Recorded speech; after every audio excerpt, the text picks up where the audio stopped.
Welcome to One Chemistry. Always do your best.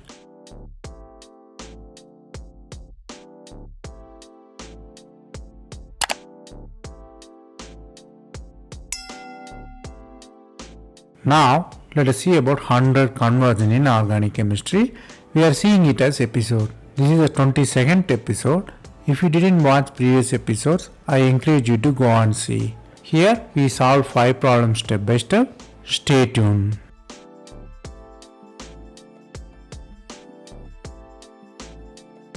Question number 1. The 10-member cyclic system decanone. You are using light and ether. Here they ask you to find the product, whether the ether is formed or intramolecular condensation occur or carbon-carbon bond is formed. Basically, you have to understand that the ring fusion occurred or not, or basic carbon skeleton changed or not.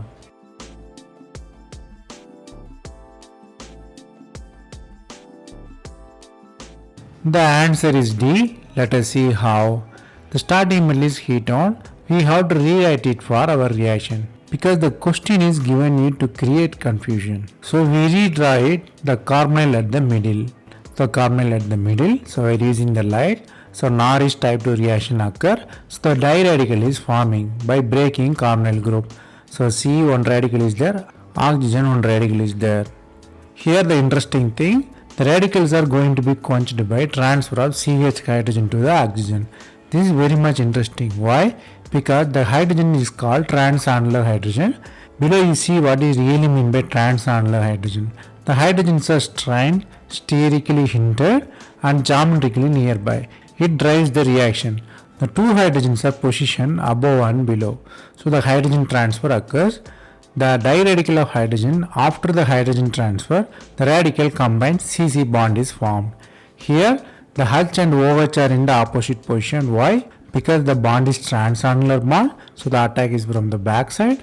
So you got the hydrogen below and OH above. So here you have to learn two things. One is Norris type 2 reaction, breaking of CO bond, and how the diradical is quenched. Diradical is quenched by the strain of annular hydrogen, which is in the trans position.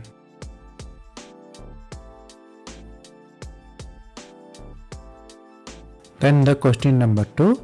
The starting metal is a hexadiene, the A is the reagent, then they give a cyclobutane, then they give a ozonolysis reagent, which is ozone and methyl sulfide, then phosphine with electron withdrawing group. Here they ask you to find A reagent, B product. Here what they really ask is whether the dimerization occurs or just fusion is occur. They also ask you to guess A is light or heat. Here you have to understand two things. One is ring closure is involved as well as naming reaction is involved.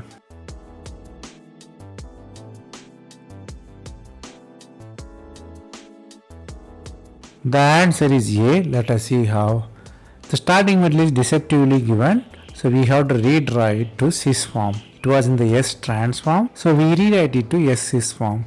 So the both things are transposition. So trans. There are 4 pi electrons are involved. We are using the light. So 4n pi electron. Hence this rotation occurs. The final product is a syn product. So the final methyl groups are in the syn position. Then you are doing the ozonolysis. Ozonolysis break the double bond and become carbonyl. So end aldehyde group is formed. So the double bond become dicarbonyl. So dicarbonyl form. Then you are using phosphonylide. You might guess it's a Wittig reaction. So Wittig reaction, the ylide contain electron withdrawing group. So electron withdrawing group with ylide always promote the E alkene or trans alkene. So E alkene is formed where the carbonyl group is there. So we rewrite the product to our desired answer. So the answer is clearly A. We are using the light and the product is definitely A. Here you have to learn 3 things. One is pericyclic reaction.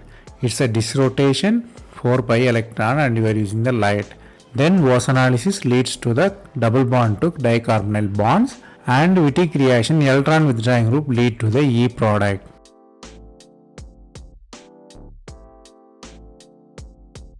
Then the question number 3. The starting metal contain dicarbonyl with azo compound at middle. So we are using the light and THF. Then we are using the heat. Here they ask you to find the product. The products are carbon skeletal shift is there and azo compounds also there. So here you have to understand two things. One is you have to guess the intermediate, and definitely carbon skeleton shift is there.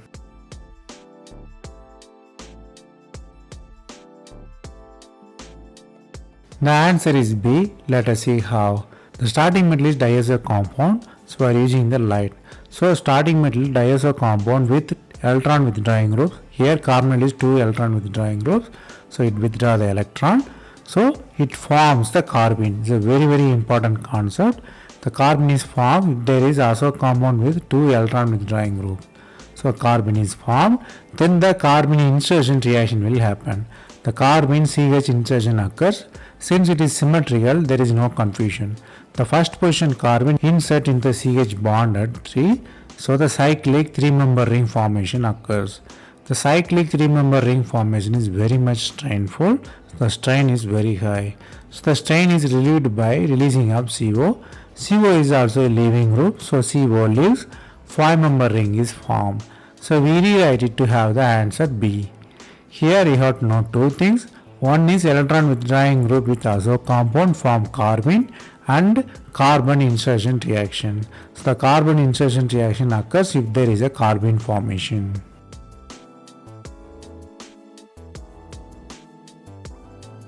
Then the question number 4. The starting metal is benzene attached with butane system and acetylene with electron withdrawing group COOMe, and you are using the heat and DDQ. DDQ is dichlorodicyanoquinone. So the products are like fused 6-member ring system, naphthalene analogues. The products are reduced one, or products are aromatized one, or product COOMe removed. Here you have to understand two things. One is you have to consider thermal here, and you have to guess the naming reaction.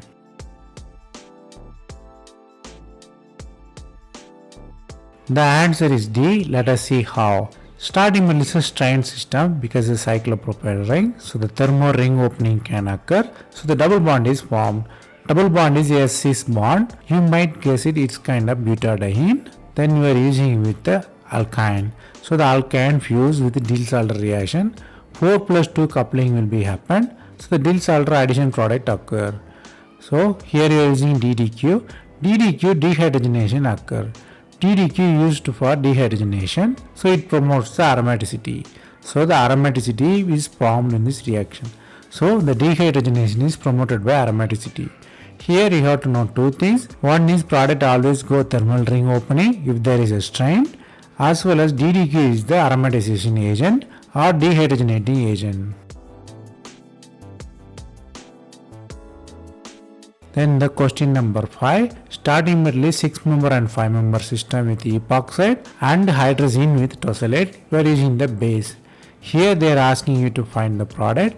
The selectivity of double bond in the question. Here one naming reaction is involved and carbon skeletal shift definitely occurs. The answer is D. Let us see how. By looking at the reagents and reactant, you might guess it's a Shapiro elimination. So you are abstracting the proton by using the base. So the nitrogen proton leaves, anion forms. So anion travel through the ring because there is a strain in the ring. So anion travels, so nitrogen double bond occurs, double bond shifts, the epoxide ring will be opened. So O minus will be formed there. Here O minus has to be quenched. How it will be quenched? We have definitely a very good leaving system tosylate. So O minus again travels, the ring open and triple bond is formed. So N2 and TS leave as a very good leaving group, so they are leaving. So CO triple bond will be formed. Here charge is quenched by TS elimination and nitrogen elimination. So we rewrite it to get product D. Here you have to know two things. One is Shapiro reaction. If there is a hydrazine with base, it's a Shapiro elimination. And if there is a strained system, the charges travel and you get the final product.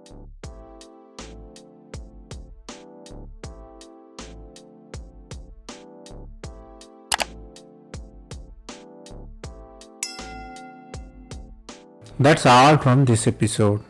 I hope it was easy. Thanks for watching. If you have any suggestion, comment below. Stay tuned for next episode.